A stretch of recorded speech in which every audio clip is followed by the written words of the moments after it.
What's going on, guys? We're back with another video from Money Made, and this one's all about how to be disciplined with money. And before we jump in, I just wanted to say a quick couple things. If you're new here, go ahead and hit that subscribe button. If you guys are enjoying the content, make sure to hit that like button. And without any further ado, let's jump right in. Today's video is going to be all about how to be disciplined with your money. And let's just jump right in.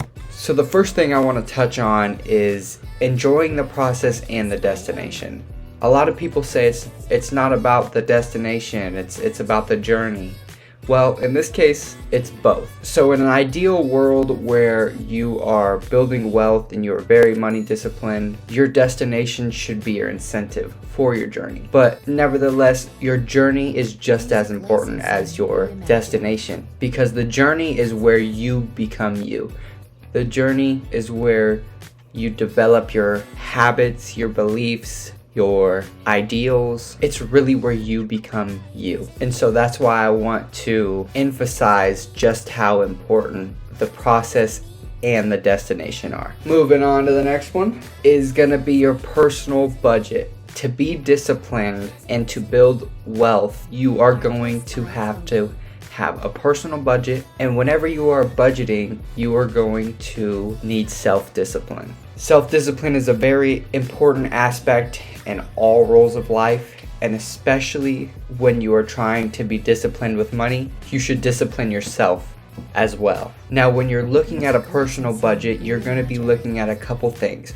You're going to be looking at your income versus your expenses, and your wants versus your needs. And I did a video last week about how to budget, so feel free to go click on that one if you need some assistance with some personal budgeting. Nevertheless, the last one you need to work on under the personal budget is your accountability. If you do not hold yourself accountable, or you don't have someone else to hold you accountable, then you're more likely to veer off of the path or veer off of your budget or your discipline or your routine. And having that personal accountability or having someone hold you accountable really helps reinforce the idea that you need to do what you say you are going to do. And when you combine all of those things, a personal budget doesn't seem that hard anymore. Moving on to the next slide, setting SMART goals. So SMART is an acronym that I like to use when I'm setting goals for myself. And the acronym goes like this.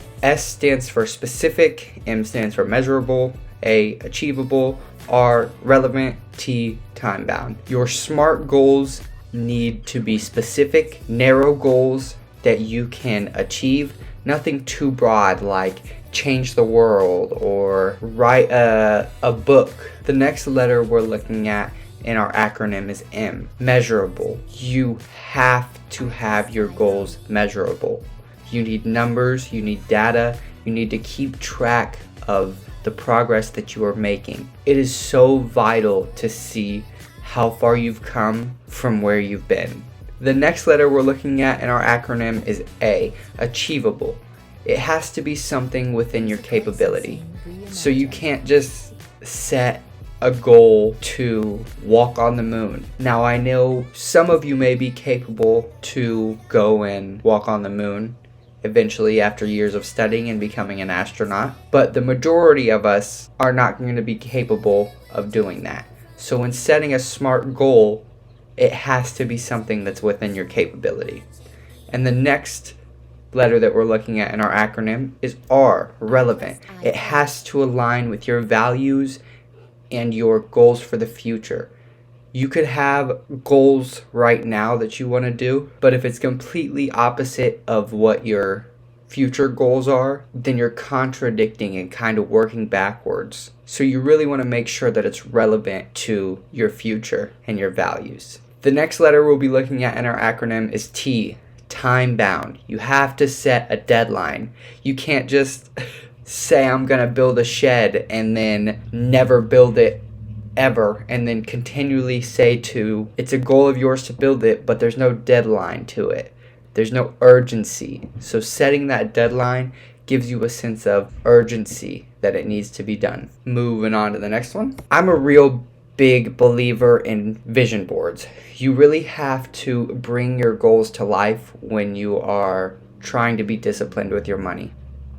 Visualizing your goals helps you when trying to keep track of your goals. You can see exactly how far you've come from the beginning to where you are now. And a vision board really brings to life your goals because you can see it. It's not just thoughts. It's an actual board that you look at. So with that vision board, you're going to take the goals down as you achieve them, and you're going to put new ones on as they come. Just make sure to celebrate the big goals.